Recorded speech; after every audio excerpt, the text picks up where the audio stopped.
I guess a very fundamental question is, why does anyone need a coach? If we want to achieve things we've not achieved before, we must start doing things we've not done before. But what are those things?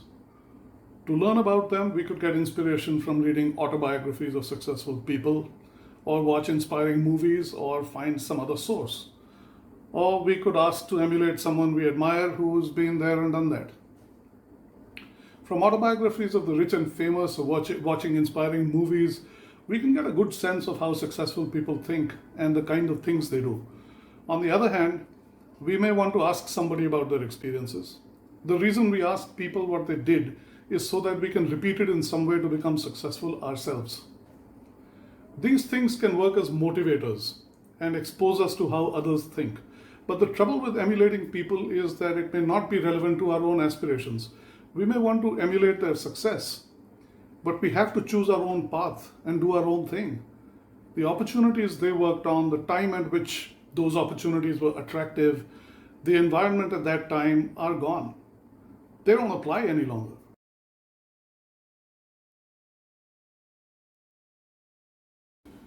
So if we want to achieve something meaningful today, we need new thinking. We may choose to do it all by ourselves. That is always a possibility, and it works at times.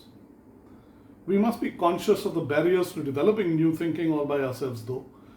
The things that may limit us could come from our past experiences, from our core beliefs, from our value system, our feelings, or even our response mechanisms to the things that we faced in the past. Or we may want an external perspective without the baggage of all of these limiting things. Of course, we could choose a friend, an ex-boss, or a close relative because they would want the best for us. We'll have to evaluate if they have the skills to help navigate the things that are holding us back. Will they share their experiences so that we can emulate them? Or will they reinforce our thoughts or encourage us for everything we do? Now, is any of that useful to helping us improve our thinking? We also have the option of hiring a professional coach who is trained to do all this.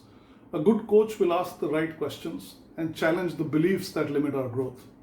She will challenge our mindsets and guide us to open up new avenues. A coach will push our limits in a way that makes us improve our thinking and makes us better. Of course, we may not want to open ourselves up to a stranger, but that is a call we can make.